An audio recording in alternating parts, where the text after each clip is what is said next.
Do you think that your dogs are embarrassed that Casper, the Great Pyrenees, had to fight 11 coyotes and they were like 12 feet away and they did jack shit to help him out? We just recorded a podcast and the guest thought JD was in his 20s. She had to have been being nice, but... Stop. Rachel's like, I don't believe it for a second. Please. Wake up, honey. It's time to produce that podcast. Oh, wonderful. Let me start pressing the buttons. Beep. Boop. Beep.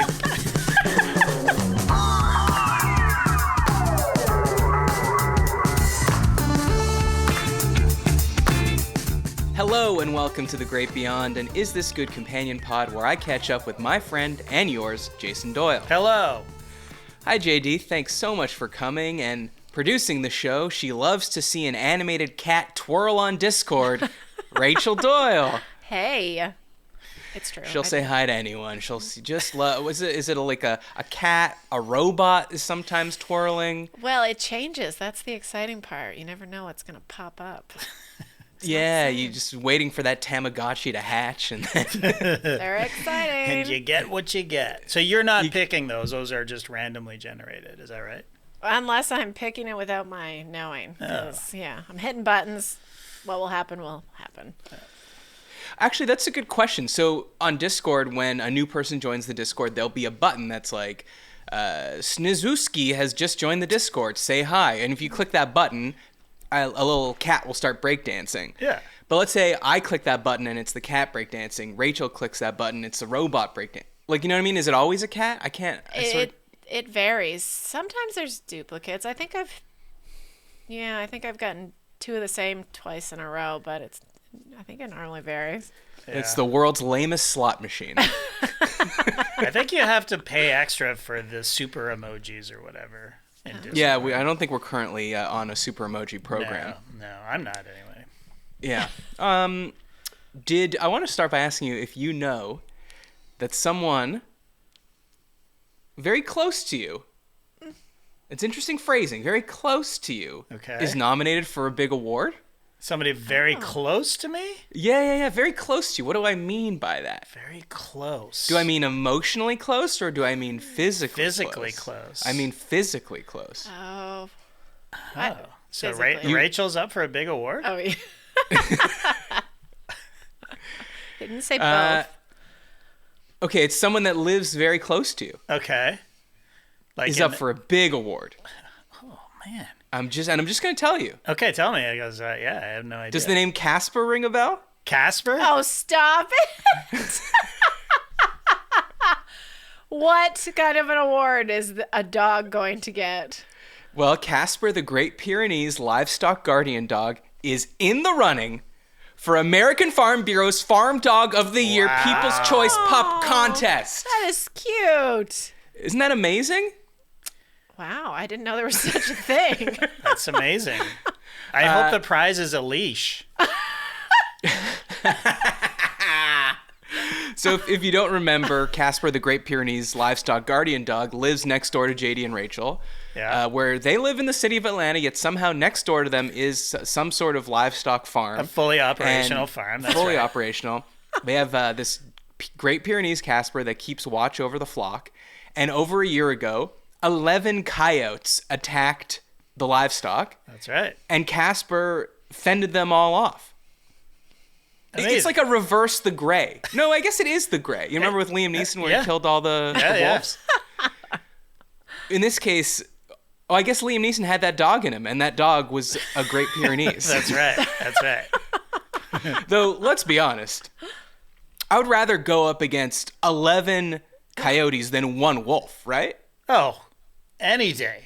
Any day. How many coyotes do you think I need to get up to before you say, you know what, I'll take my chances with the wolf? It's 12. 11 is the absolute limit. Are they known to be way more fierce? Coyotes? A wolf? No, a wolf, yeah. Yeah, that's what I mean. Yes. You wouldn't be Yeah. Like a coyote will, even in a pack, think twice about approaching a human or certainly attacking a human. Oh. A wolf would take on 11 humans, Yeah. I feel like. Really? Yep. Do you feel like that, or do you know this? You've done the research. I've seen certain films. Like There was Game one with of Anthony Thrones, Hopkins. those are dire wolves. Yeah, Game of Thrones, good one. Good. Yeah, but why do you think they picked wolves, Rachel? They didn't pick like armadillos, and they weren't like dire medillos. They certainly didn't pick coyotes. Dire coyote. Yeah. You guys are saying coyotes. You did not watch Coyote Ugly? Isn't that how they Yeah, said it? I was just conforming. Yeah, Coyote Ugly. Oh, that's how you Do say you remember what that meant, Rachel? it. I don't. I do. I think. Yeah. It's like when. I don't know. I don't want to say it out loud. I know it seems wrong. It seems like it can't be the answer. But It's I when think you the have thing a you're thinking partner is- and you hook up with a partner and then you wake up and the partner is on your arm, male or female, and you decide that the partner is not quite as attractive in the light of day, Oh, so you chew your arm off stop it. rather Are you serious? like a coyote would. Is that right? like a coyote in a trap. That's right. You'd rather chew your own arm off than God. wake the person up. That's right. That's hilarious. They didn't say that in the movie, or maybe they did. I never Never saw. comes up in the movie, I don't think. You can't fight the moonlight. That's all I know. So, Wow. yeah. So How your did you dog. find that out? Sorry. How did I that find out meant? what Coyote Ugly meant? Like, if they didn't say it in the movie, it was just a thing. Yeah, that it was people said. yeah. It's like I missed that train. it was sort of like it's in the Cleveland Steamer sort of lexicon, you know. Oh, How do you know gotcha. what I don't know, out of the frying pan into the fire means? You know what I mean? Like, I guess they're idioms. I never ever thought about it. Coyote Ugly. Okay. Yeah. So you've never been in a Coyote Ugly situation, Rachel? No. Okay. They should call it 127 hours now that I think about it. Exactly. They should call it a Franco. When you'd rather Yeah. take out the world's tiniest pocket knives, something that you would, if you had a wheel of brie in front of you, you'd go, I'm not sure this is making it Yeah. top to bottom. But you'd rather cut your arm off. I mean, I think we should start that, but have it be for later in the relationship. You realize you're stuck, you know? Like, and there's yeah. no getting out of this. Yeah, there's the 7-year itch and there's the 127-hour amputation. That's right. I mean, and it could hit around 127 hours of hanging out with this person. It was like, you know what? It seemed like a good idea. It seemed, I thought I could, you know, there were some red flags, there were some warning signs, but I thought I could navigate this crevasse. But I can't, and now I'm stuck, and I'm really stuck. So get out the penknife, because it's time to get out of this. Yeah, that would be between like 5 and 6 days, right? Yeah, I If think you spend so. 5 and 6 days straight with someone. Like, That's let's say right. you go on your first vacation with someone. Your friend's like, did you get through? Once you push through the 127-hour amputation, things really open up for you. Yeah. So, and then after that, if you make it through that, then you're gonna live in the crevasse. That's you either extricate yourself or you're there Interesting. forever. Yeah, you have to accept that every relationship is a crevasse in right. some sense, right? Yes. It's like you're in there, you can't get out that easily. But in a sense, it protects you. Right. You know what I mean? That's right. How many other cliches have I never heard? That is just. Well, we're workshopping this one. This is Yeah, a we're new one. damn. workshopping. No, Do you no. want to come up with one, Rachel? Come up with one right now. It's fun. Yeah. By the end of the show, I'd like you to come up with one. All right, so you're the great Casper, the Great Pyrenees. Talking like Trump now.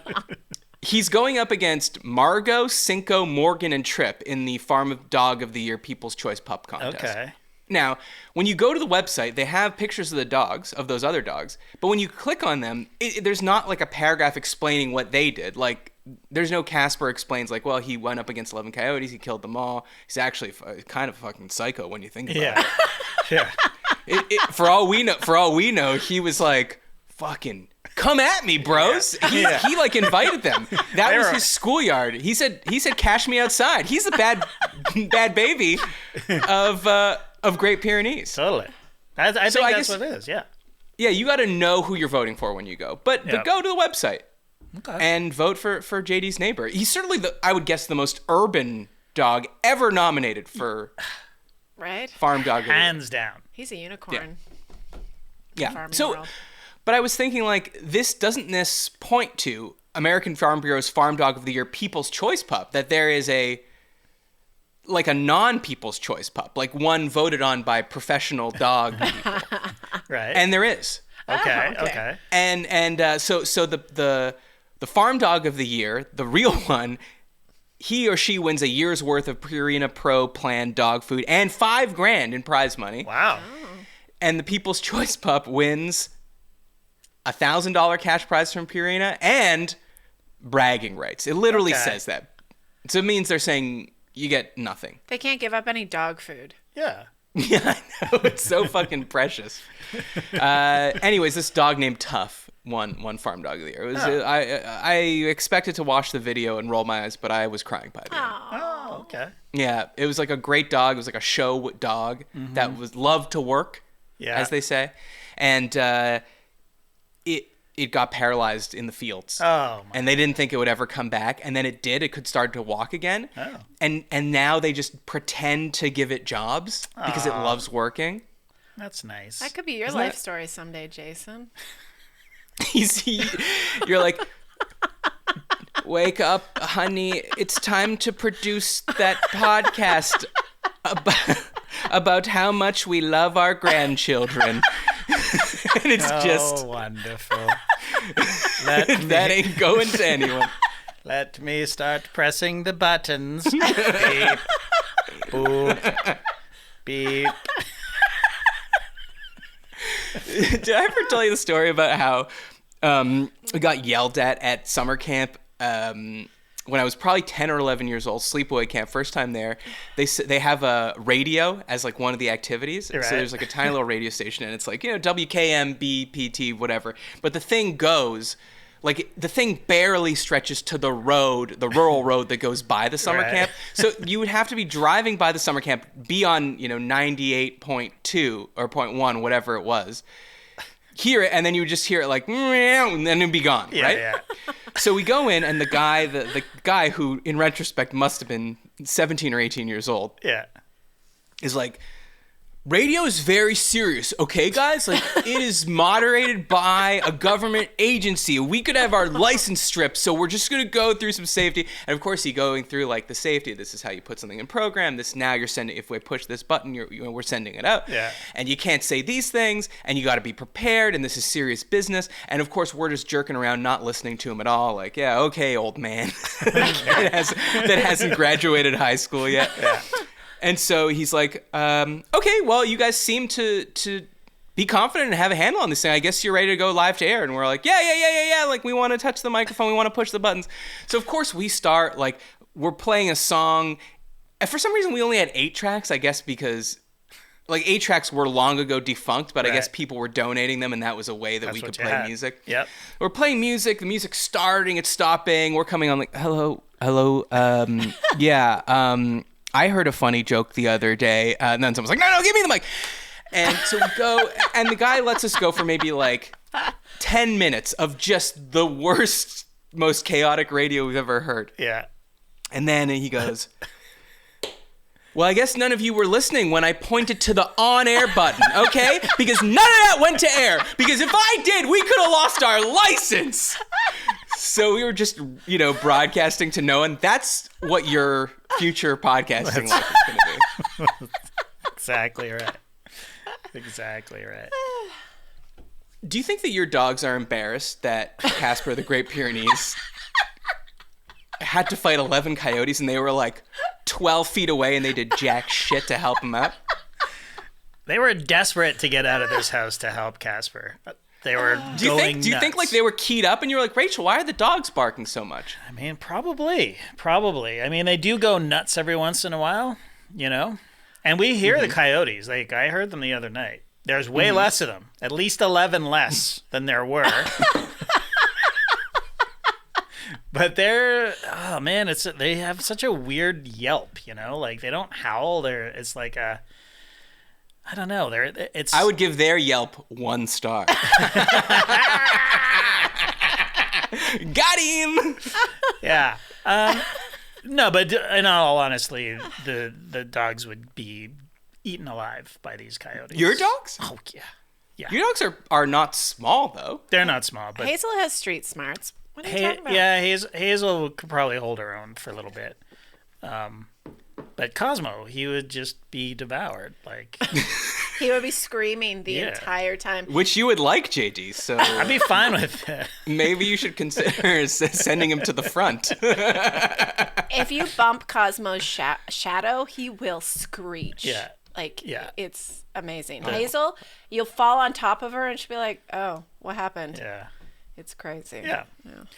Okay, well, Casper, let Casper roam the streets, as you said, without a leash. Mm-hmm. By the way, I saw an interesting new one in Los Angeles. Off-leash dog in Target. Off-leash, wow. not like a tiny chihuahua either, like a big, probably 50, 60-pound dog. Okay. And the person was at the cash register paying, Yeah. and then the dog was wandering off, and the guy turns to his friend, it was two older dudes, and he's like, I guess she smells something. And then he was like, bourgeois, come back. No. I swear to Lady's got God. a shop. I swear to God. And the dog was just, anyway, I can't understand. Yeah. Off-leash dog in a store. I saw something on Instagram that I don't know if you want to talk about it, but we need to talk about it. Sure. Was just scrolling through, and I saw this Instagram page. Rachel, if you could please press one of your 3 buttons and see if you can get this up. Okay, so what you're looking at here is an Instagram page for Clubhouse. Is it called Clubhouse? It's called the Clubhouse Barbershop. Yeah. The Clubhouse Barbershop, which is in Atlanta, which is a one-man operation. Yep. With Barber Jason, who used to cut my hair. Yep. But he's hung up a shingle. He's off on his own. Yep. And you get your hair cut there, and then explain to me what happens here, because there's 3 pictures of you on his grid. Yes. Boom, boom, boom, stretching the whole Instagram page. Again, I want to stress, this is not a carousel. This is not one picture on the grid with 3 photos of JD. It's 3 pieces of the grid. Yeah. And it's JD post haircut. Yes. Looking like a fucking model. Yeah. Thank you. Thank you. Showing off his haircut and his beard trim. Yes. And I Well- just wanted to know, what are the mechanics of this? You're done. He says, hey, do you mind? Or how does this work? Yeah, he asked if I would do it, and I said, hell yeah. Because I also saw that Skeets, our friend, also goes to this barber, and he got the green jacket treatment. The Clubhouse is it's like a golf, sort of like a golf themed barbershop, and he started posting pictures of his cuts and stuff, and I didn't say this to Jason, but I was like livid when I saw Phil's Skeets's, because I was like, what the hell? What am I like? What's wrong with He me? doesn't want to take pictures of me, and then he asked me if I would do it, and I'm like, fuck yes, I'll do it. Interesting. And there was no part of you that's like, I'm a shy guy. I'm a behind the camera guy. You were happy to just... Well, 2 things. He was accommodating me because the boys were going in for their haircuts. I didn't have an appointment for Lincoln, so he squeezed him in, and then I had to come back an hour later, and then he didn't charge me for the cut. Okay. So this was a make good then. This is this is You almost couldn't say no. well, I definitely could have said no, but I could have also just said, well, I'll just pay you. I'd rather pay you than have my picture up. But he didn't have anyways, any. these are He great. didn't have any beards, like an actual Right, beard that he right, had trimmed. So I think he wanted a beard. And look at Yeah, those he's teeth. not putting Skeets' scraggly little beard up there. Yeah, I specifically asked him to. He said, "I'm going to touch these up a little bit." He touched them up, so I appreciate the compliment, but I think he whitened my teeth a little and maybe it made me look a little better. You got face tuned? I think I got faced. But hey, I appreciate it. I appreciate any help I could get. Isa's got a whole caption about you. It said, well, if it isn't the hardest working man in the NBA podcast world, super producer JD. Could this be okay if the best... Okay, well, that was a typo. I think he meant to say, could this be one of the best beards in the NBA world? perhaps rivaling, even surpassing that of the Beard James Harden. And he lists every tool he used on you. A lot of tools. Yeah. No, it was... You really should have paid for this. I know. I felt bad. He's using the Hanzo Nation HH8 5.5? Yeah. The Hattori Hanzo Nation? Yeah. What? That's right. A samurai sword. Or a katana he used on me. I didn't ask you if anything good or not good happened to you this week. Did anything? I mean, that was probably the highlight of my weekend. But, you know, in the bad, not good department, I regret bringing my Christmas spirit in early. I regret it. Where did you bring it? To Thanksgiving. Usually my policy was December 1st. Mm-hmm. It is now December 7th, and I'm done. I'm done with the Christmas music. Oh, you shot your wad. Yeah. Yeah. Well, what did you do in these 7 days that has exhausted you? Well, and do you think this is just a refractory period and you can get it back up for the 23rd? I think I might be able to get it back. It's just been nonstop Christmas music around here, and we had it on like, I don't know. Rachel had a playlist going. What was your playlist, Rachel? Just Christmas classics or whatever. But they're the fucking worst songs. The worst. You have to do it yourself. It's funny you mention this because I just started doing this myself. I said, Jill's going to need Christmas music in this house, and I cannot just put on like the Spotify Christmas classics playlist. Yeah. That is fucking garbage. Ugh. I mean, I'm happy for Brenda Lee. She just finally went to #1. Did you hear this? What? This week, Rockin' Around the Christmas Tree has reached #1 on the charts. Oh, God, we're out of ideas. Doesn't Mariah Carey usually get there? I mean, yeah, I think she knocked her off. I mean, this week, Shane McGowan just died. Hello? And I haven't heard that song once. And I know there's a problematic F word in there. But it's still, not fuck. It's not fuck. But you have to understand, it was a different time. It was a different time. It's a different country and a different culture. That's right. And it's the all-time greatest Christmas song ever written. I'm sorry, Mariah. 100%. I'm sorry, Brenda Lee, but I have not heard that once. So I think you're right. I'm just going to have to buckle down and start making my own Christmas list, my own playlist. The problem with these is that, like, this is impossible to describe. It's just you know it when you hear it. I just want a warm song. And there's too many slow songs that are on these Christmas playlists. Right. Do you know what I'm saying? Yeah. Like 0% do I want to hear Bing Crosby singing White Christmas. Sorry, I don't want it. It's too slow. What is that with David Bowie or Bing Crosby? What? Bing Crosby and David Bowie, they sang... No, you're thinking of David Bowie and Freddie Mercury, Under Pressure. No, Bing Crosby. Bing Crosby. Yeah. Is he even... How old? He's not alive. Yeah, Are you thinking of Neither David is Crosby? David Bowie. He just died. Oh my God. It's Peace on Earth. Da, da, da. Oh, yes, I do know what you're talking about. I'm dreaming of a White Christmas. Okay, but what's that song that I'm thinking of? Bing Crosby.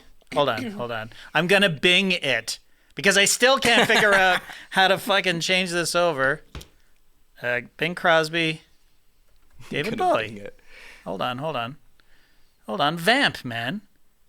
What's that movie about that superhero? It's Little Drummer Boy. I'm sorry. Peace on Earth. Pum, that and all that. Okay. Yeah, you just missed my great joke. Sorry, what did you say? I was gonna say, what's that movie about that superhero? You know, he's dressed in red. I can't remember. Let me Shazam it. Nailed it. Anyway, so I just want warm Christmas songs. So you got to take matters into your own hands. Mm-hmm. And I don't know where it is, but I would pull it up if I was prepared. I guarantee you, you've heard the Bing Crosby David Bowie duet. Yo, yeah. That's going on my list. That's not going on mine. It's 100% going on my list. No, like I think like this Christmas, Donny Hathaway. I want everything to kind of sound like that. Like it's upbeat a little, but it's just warm. It's got that little Motown-y flavor to it. You know what I mean? Yeah. I want a horn. I want just it to feel like the thermostat is clicking up when that music comes on. Yeah. What are your thoughts on Boney M Christmas? it's some of it is not great. I know you and Nora and Skeets love it, but some of it is not as good. Because I turned it on this year because I was like, oh, JD says this is the best Christmas album. Yeah. Some of it is a little slow. And the instrumentation is a little dated and not in a fun retro way. I think you got to grow up on it to like really have it in your soul. Rachel. Yeah. It's so funny when Rachel has a point to make in its hair because she just like clicks in. Her face comes shooting. That is into blasphemy. frame. Boney M Christmas all the way. Well, Boney M in general grew up on that. I will say. Well, JD lost his Boney M for Christmas already. That's right. It might come back. We haven't played Boney M. We haven't played it. So I haven't heard that's it. Maybe what you that's what I need. I do like the tackiness of it. It's slightly it's very tacky. Which slightly. Well, okay, it's tacky, but sometimes Christmas decorations are tacky in a good way. And I think Boney M Christmas is tacky in a good way. Mm-hmm. That's all. There's too much like Mary's boy child, when a child is born, Zion's daughter, well, it is Hark the Herald Angels Sing. I don't even like these songs. It's too carol-y. Yeah, well, that's Christmas, dude. Caroling is Christmas. Yeah, but there's two worlds of Christmas music. There's carols and there's Christmas songs. Right, yeah. And then I would say there's a third category of just songs that aren't Christmas songs, but I think are, like Long December by Counting Crows. Oh. Okay. Why not? I like Why that. not? Hey, man. Yeah. Yes. Yeah. Yes, I'm with you. Nice. Just So like every Shane Black movie is a Christmas movie. Right. Why not? Sure. Is that a thing? Yeah, he bases a lot of his movies around Christmas. A very popular time. Before we get to housekeeping, I have a question for you. Okay. Okay? Yeah. And Rachel, don't go away. You can answer this one too. Okay. If you're in your bathroom, your own home bathroom, and you are needed to clip your toenails, so you have to prop up your foot on the toilet, what part of the toilet would you prop your foot up on? Oh, interesting. The seat. The seat, but lid open. Seat. Ew. Wait. No. Oh, okay. Wait. Seat down. What do you mean by lid? Sorry, seat down, lid up. Okay, right. So seat down, lid up. Okay, yeah. Seat down, lid up. That's the way you like to fuck. Okay, seat down, lid up. JD, what do you think? That's what I would do too. Yeah. Seat down, lid up. Seat okay. down, lid up. Count me in for seat down, lid up. Yeah. Because I just walked in yesterday on Jill. Now, she wasn't clipping her nails. She was applying lotion. Okay. Foot propped up, lid up, seat up, foot on bolt. Oh wow. Right. It's okay. Hold on, though. Thank you. But what? Does she know she lives with a man? Interesting. Sorry, who pisses in with the lid up? Ugh. I would have thought she would have known that. I said, do you know how much piss gets on there? She's like, yeah, but then you clean it. And I'm like, but it's still piss. And then she goes, yeah, but your ass touches the seat. I'm like, but nothing's coming out of my ass.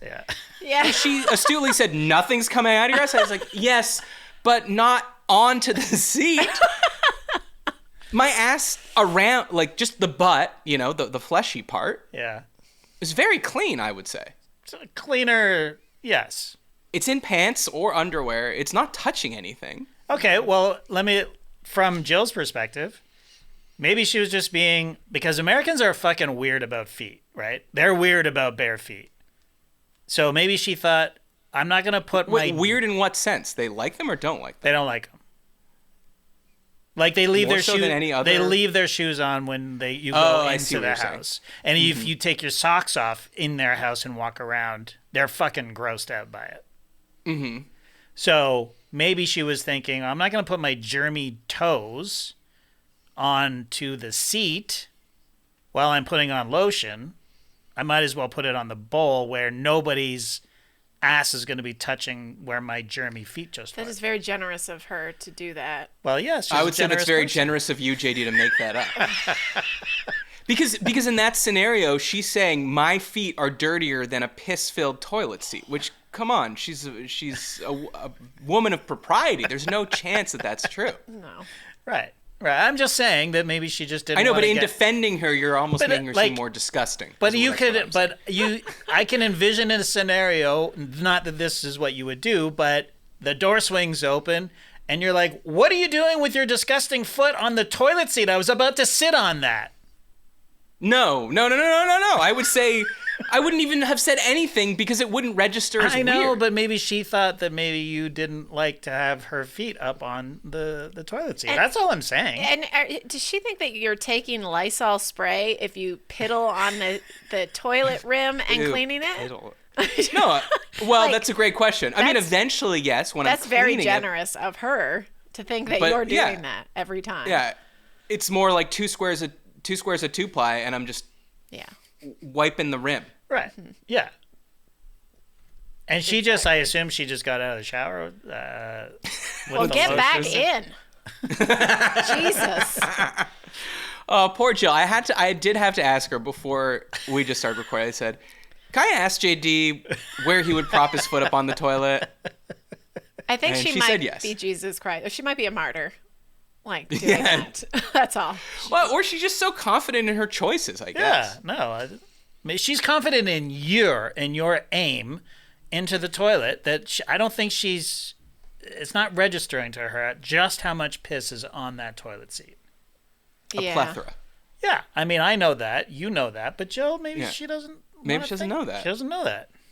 So. I mean, like, if she, like, let's say she says, "Oh, well, I'm not going to stop doing it. That's my yen. That's what I like to do." I might have to start putting the seat down and sitting down to pee just to save her. Because if she's not going to take care of herself, I got to take care of her. Yeah. Well, maybe is it because she can get a better grip on the bowl? You know, like does the seat? Well, first of all, it's also around? colder. It's colder to the touch, so I can't imagine that's a good part of it. Yeah. Anyways, we all agree. We all agree. Yeah. But this is just like what living with someone is in a sense just being horrified that the things you thought were just consensus are not consensus. Right. Maybe like it's something the wisdom of age. Isn't she like way younger than all of us? Oh, Rachel, what are you talking about? She's 33 years old. What age do you think you are? She's 33. She's such a baby. I thought she was like 35. Wow, good on you, Matt. Good on you. Insulting her again. Insulting her. I thought she was she's oh God. 33 is very young in comparison to me. That's all. It feels like tired generation. We just recorded a podcast and the guest thought JD was in his 20s. She had to have been being nice, but stop. Yeah. No, I think she Rachel's like, "I don't believe it for a second." Please. Please. All right. Well, some quick housekeeping, but I will warn you now, I will be threading content throughout, okay? Okay, no skipping. Okay. First, I want your Is This Good grievances. We're going to do a grievance episode, and I want to know what's upset you this year when we will bring them up and comment on them. You could send those along with anything else, any other topics to isthisgoodpod@gmail.com. Also, of course, you can leave them on the Discord. To get access to the Discord, you can support the show by joining Patreon, patreon.com/isthisgood. You'll get ad-free episodes. You'll get access to our thriving community on Discord. You'll get exclusive episodes every month. And depending the tier you choose, live stream hangouts. And what I wanted to say, now we're getting into a little bit of content here, sneaking it in.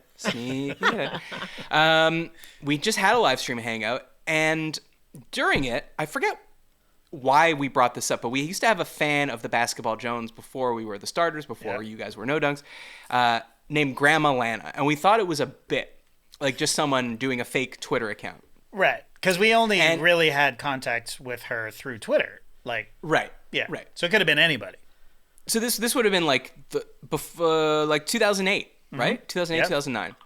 And we kind of haven't heard from her in a while. We're like, maybe we were wondering what's up with her. And someone that was on the live stream hangout, so a patron, a p-hound as we call them. Maybe I won't name this person just in case they don't want this outside of the public or the private realm of Discord.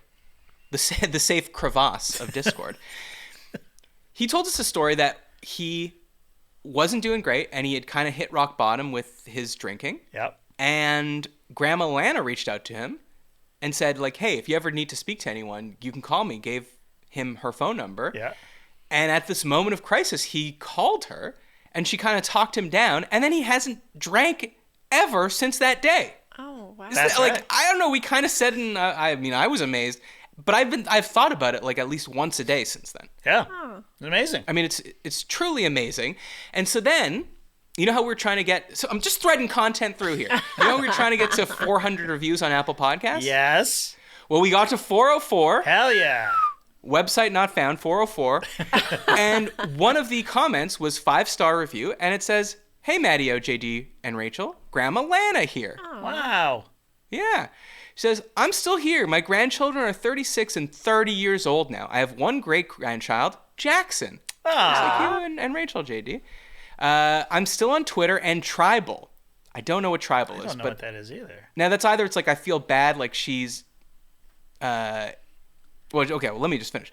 "I follow our guys Tassie, Trey, and Skeets, also Lily on his world tour. Still dubs till I die." She's a Warriors fan. Yeah. "Nearly 83 years old and so happy to have found you. Last I knew, Matt was in Hollywood. I think of all of you often. Keep on hanging on." It's just a beautiful message. Great. But you know when like an 83-year-old's like, "I'm on Tribal," you're either like, okay, am I the biggest dork alive that I don't know something that she knows? Or is it something that's not for me and I shouldn't know about, like Facebook? Yeah, I'm on Tribal right now. Okay. It looks like a social media platform. I can't really. Yeah. Okay. Well, Grandma fine. Lana's on it. So, of course, go leave us a review there. We appreciate it. But now there's a new call to action for December. Okay. Okay. And I just realized I should have given this a clever name, but I didn't have one. I'm just going to call it Friendly December. Oh. All you got to do is you got to recommend the show to a friend. Why are you laughing so hard? Friendly. You don't like Friendly December? I love it. I love it. Maybe we could have workshopped something before. Yeah, the show, okay, well, but we're going I love Friendly it. December right now. Okay. It's Friendly December. All you have to do is you have to tell one to three people. 3 people? I think 3 people is reasonable. Okay, you got to tell 3 people about this podcast. Yeah. And that's the end of housekeeping mixed in with a little content. Nice. You sent me an article that I really want to talk about. Okay. Okay. It's an article about this restaurant in London called Cod. Not COD, the fish, KOD. It's a Danish steakhouse in East London. You know how you're always like, this is a great steakhouse. I just wish it had a more of a Danish flair to it. Right. Right? Yeah. Yeah. I wish it was a little hyggier. Yeah. Well, gear. Yeah.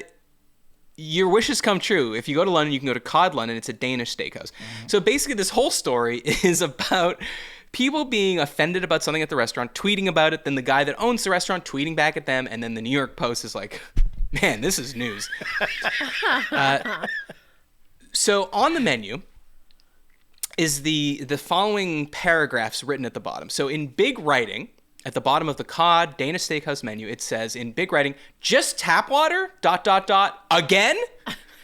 And then underneath it in smaller writing, it says, "Yes, you can have just tap water, but please remember, we're running a restaurant, not a charity. Wink, wink, we need to make money." You know who is running a charity, though? Red Cross is. If you want to have just tap water, we encourage you to donate £1 British pound to Red Cross. Everybody wins. All jokes aside, and we'll get back to if any of these are jokes. All jokes aside, our founder, Morton P. Ortwood, proudly serves as a Red Cross ambassador. Each year, the Red Cross selects entrepreneurial individuals to launch exciting and profitable projects to raise funds. We would be absolutely delighted if you could support this cause. Please inform your waiter, and thank you immensely. Okay. So this couple goes in, they're like, what the fuck? Like, they're kind of like shaming us into not ordering tap water. Mm-hmm. And so they like make a whole big thing about ordering just tap water. I mean, they ordered food, certainly. Mm-hmm. But the guy, the owner of this restaurant, when he clapped back, he said, "There are still some things we need to learn about Danish humor working in the UK." Right? That's really what I'd like to focus in on here. Whether or not any these of are this jokes. A joke? I honestly do believe that it's a joke. I mean, okay, what's the joke? Well, the joke is sort of like, I mean, they are shaming you for ordering tap water. That is actually happening. But I think they think that they're doing it. They literally write on the menu, wink, wink. Like it's in a winking, nudging sort of way. And then encouraging people to donate to charity. Is it ham-fisted? Is it a good joke? No, absolutely not. But I think that it is meant as a good-natured sort of ribbing, not so much shaming. Does that make sense? I mean, I agree that that's probably what they were going for. I think but they didn't come anywhere close. The wink wink is just to go, you're not mad about this. This is all just a joke. Yeah. It's not a joke. What? Right. Like, you can't call someone, I don't know, Cheap. ugly piece of shit and then go wink wink. Sure, you can. Absolutely you can. Yeah, but it's still not a fucking joke. Then it's not a joke. It's just the truth with wink wink after it. That's right. Don't get mad. But I just, like, hate this idea of, I mean, certainly, like, I know there's cultural differences, right? Like, sure. British humor, for instance. Like, I would say it's generally noted as, what would you say, drier? Drier. Maybe a little more, like, sophisticated, but then at the same time, I don't know, it's the country that Mr. Bean came from, so I don't know if we could say that. But, like, for instance, a great example. You have the British Office, the BBC version with Ricky Gervais. Yeah. And then you have the American Office, and they're both good. To me, the British version is more important to me, and I think it's more rewatchable, and I like it more. But I like the American version. I saw it all. Okay. Nothing wrong with it. Great performances, but you could see the differences in the humor. Of course. Especially highlighted by the fact that the first episode of the American Office is they just did the first British Office, right, and just changed some words to make them American references, but it's the same episode, and it tanked in the first season. Wasn't good, and people weren't watching till the second season. Right. But anyways, I can't just come here, make bad jokes, and then go, you don't get my Canadian humor. Okay, here's the difference. The British Office and the American Office are both in English. They both originated in English. This could be a Danish, a Google Translate or a cultural touch point or touchstone that we're not aware of.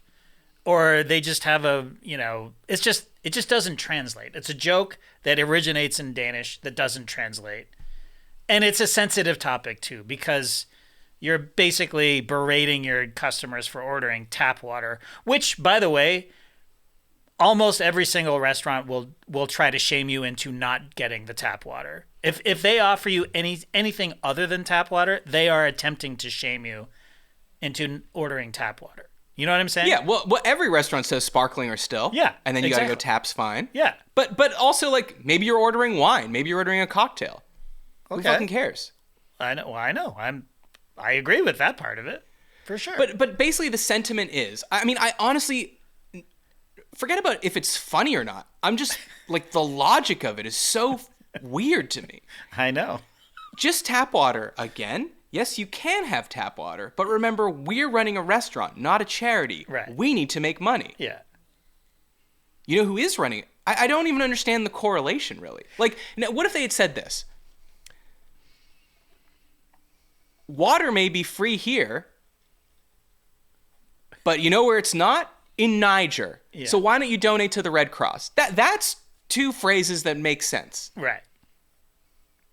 Yeah. These and the thing that makes me think that it is disingenuous is, in the article it says, he adds that the steakhouse wouldn't be able to offer their Sunday special where we offer an all-you-can-eat roast if customers didn't buy drinks and only drank water. So it is just about people spending money at his restaurant. It has nothing to do with this ham-fisted turn into donating to the Red Cross. Well, okay. Well, there's the rub right there. They're there for an all-you-can-eat roast. Right. So you should be shamed already.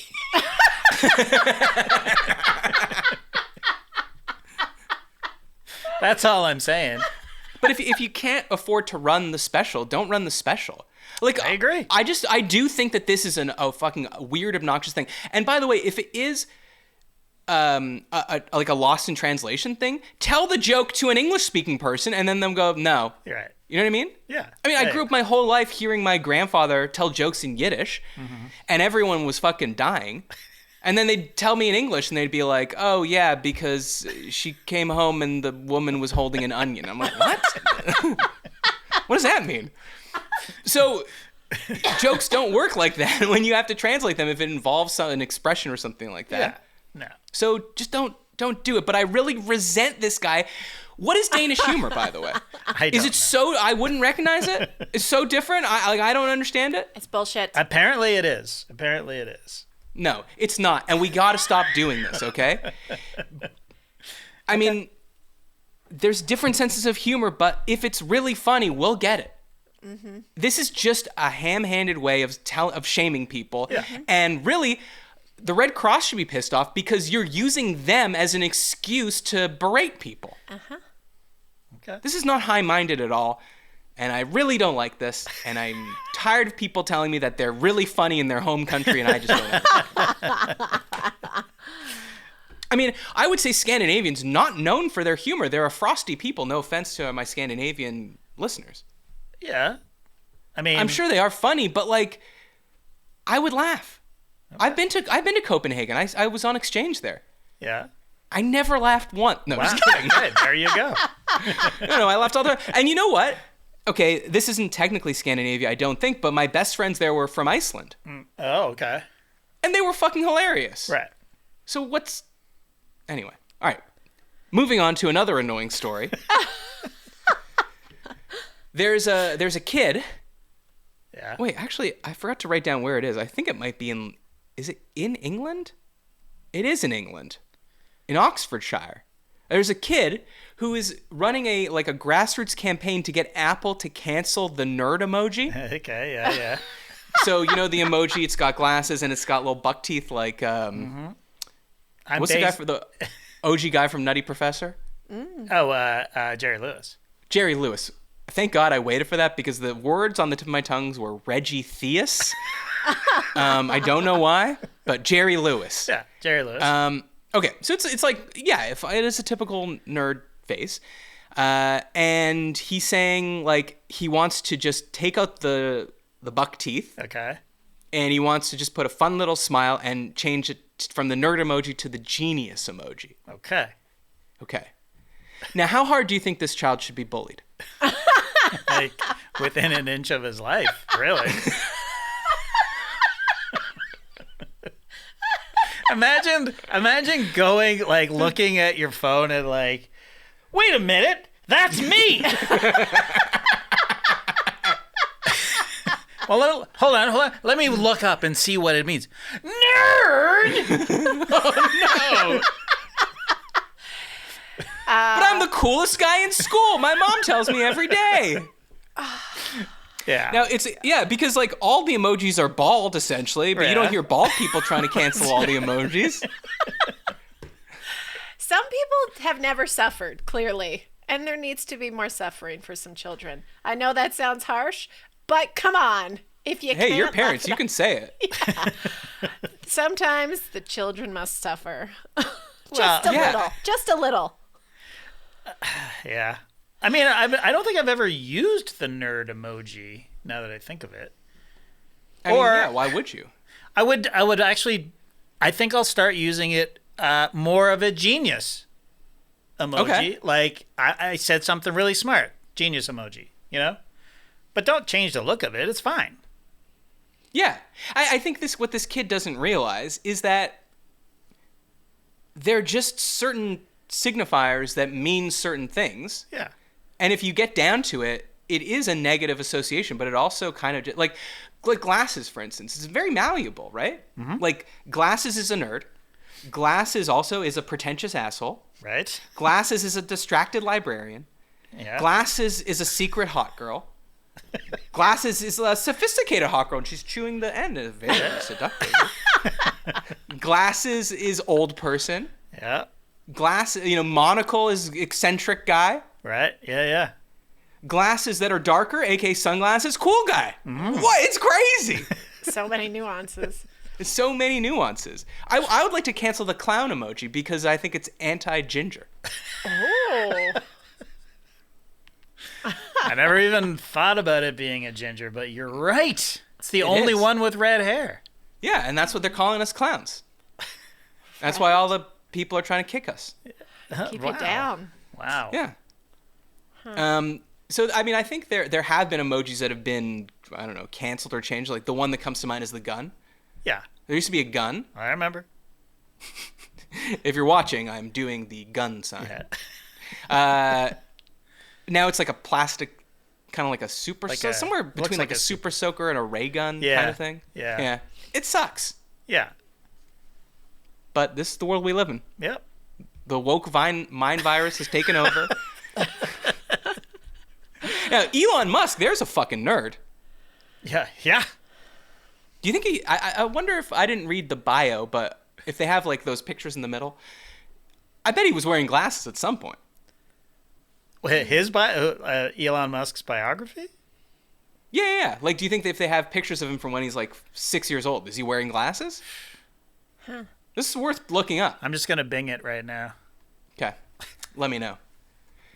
Did you think about, while you're doing that, did you think about food memories at all? Like from our hometown? From anything. From anything. A strong food memory. Because I wanted to get to this AMA question. Nap too hard. By the way, just send us in. If you want us to answer a question, just send them in. isthisgoodpod@gmail.com, or you can submit them on the Discord.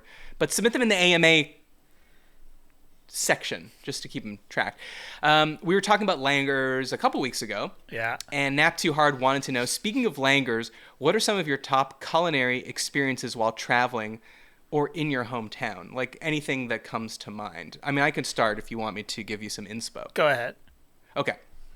The one that popped to mind was 13 years old in Italy, Europe, for the first time. Damn. Okay, I'm with my parents, just me and my parents. My sister's not there. We're in Tuscany. We're in this small walled village called San Gimignano. And we walk into this little, like, I don't know, like just wood, tiny little thing. And my parents order a bruschetta. And it's just like this guy takes out this loaf of like country bread, slices into it, takes out this, that the bread was made by the guy next door, takes out this garlic from his yard, starts scraping the garlic onto the bread, olive oil that's like, pressed right there, pours it on, and then tomatoes grown from his backyard, and then like a little flare of salt. And my parents were like, oh my God, this is amazing. And now at the time, I didn't eat tomatoes. Why? Too mushy. Yeah. And I was like, wow, they're really talking this up. So first, my first sort of dipping a toe in the water was I said, just give me everything you gave them, but with no tomatoes. And I ate the bread, and then I was like, holy shit, this alone is amazing. And then I tried with the tomatoes, and I was like, this is life-changing. Yeah. Just like simple food, the best ingredients, all made right there, as fresh as it could possibly be, in this dark wooden little room. And it was honestly life-changing for me. And for the next 20 years, you believe that you invented bruschetta. I invented it. Now, to be clear, I never said I invented it. I said I popularized it. Right. And I still think it's true. 13 years old. You would have maybe I was been 12 years old. 92, 93? No, this is 93 or 94. Okay. I guarantee you, 1/1000th of the restaurants that currently have bruschetta on their menu had it in 1994 in Canada. It was trendy for a very long time. Yeah, but I think Matt's right that it did come into fashion, I guess, around 94, if I had to guess. You did this? It was him. I did it. It was him. I came back, I told Matt everyone Austin. about it. It's like, guys. Got Crutchen on the phone. Was he prime minister at the time? Ben, c'est quoi veut dire une bruschetta? That's great. That's a great impression of our prime minister for all you. Okay. Oh, you don't get Canadian humor. You don't get. Sorry, you don't get my bits about Sir Wilfrid Laurier. Okay, it's not my fault. Wow. You got a full 5 minutes on Laurier? Wow. No. Name some prime ministers. They got funny names. Okay. Lester B. Pearson. Okay, that's a good one. Here's a good one. John G. Diefenbaker. Oh, yeah. Diefenbaker, the Queefenbaker. That's what they probably called him in high school. Give me a Kim Campbell, the first. Shortest tenured. Shortest. I think. I literally think it was 3 months. Kind of our Liz Truss, if you're listening. And what? Okay, whatever. We're moving on. All right, so I have some other ones, but just like as a super simple thing, it was a gateway into a lot of different kinds of foods, being a little bit more adventurous. I know it doesn't sound very adventurous to be eating bread with tomatoes on it. Yeah. But for 12 or 13-year-old me, it was really life-changing. Yeah, mine is European as well, and everyone's gonna roll their eyes, but I was in Paris. I was 17. And I had red wine with like a steak for the first time. That changed my life. Like I never got wine. I mean, I was 17, so I don't think I really tasted wine before. And it was the first time I had like a medium rare steak. You know what I mean? Like, so it was like just in this restaurant. It was a high school trip. Our teachers did not give a shit. It's like, well, we're in France. Were the teachers there with you? Yeah. It was like... And everyone was just ordering wine, and they were like, cool? They didn't say anything to us. We're like, well, we're in France. It's not like we were driving anywhere. And yeah, we got pretty drunk, actually, drinking that wine. I'm like, this is fucking delicious. Like, I had never thought of alcohol or like it being a culinary experience. You know what I mean? Like, but pairing like a piece of red meat with a nice French red wine. And I don't even think it was that nice. It was the house red, but you're in Paris, so it's going to be good. And it was just amazing. It was an amazing experience. So. Beautiful. Yeah. Almost teared up during that. Rachel, do you have one of living on the coast and getting on your gators and wading into the ocean and popping open a mollusk and just slurping it right out of the shell? Gross. No, I mean, it's the scallop capital of the world, Digby, Nova Scotia. You are the scallop queen. No, I didn't run for that. Yeah, but you would have gotten the scallop queen. You think you could have gotten it? Yeah. There was a lot of hot chicks in my high school that were more popular than me, so I don't know. You know. JD, why are you so certain that she would have gotten scallop queen?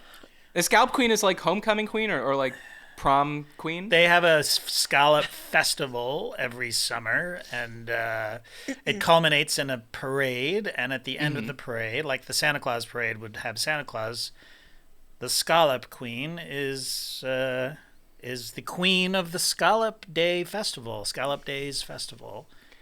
What kind of an outfit are we talking here? Like, scallop shells on the. I know, yeah. You would think, you would hope. It's like a beauty contest. Yeah. It's, I think it was normally the grade 12, like the graduating class ladies would do it, or maybe I don't know. I wasn't my thing. I was more of a jock. Right. Than any of that. Right. But you couldn't have parlayed your like provincial champion, field hockey thing into getting votes for scallop queen. It was badminton, so okay. So you've always loved racket sports. Yeah. Yeah. Amazing.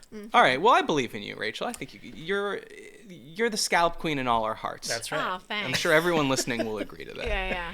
Yeah. You're moving on. It's okay. No. This is the last thing we're going to talk about anyway. So tell me about your sense memories. Well, there's something that I think you actually tried that I made, or my mom was in town. I don't know if you know the Acadian South Shore of Nova Scotia, the French shore.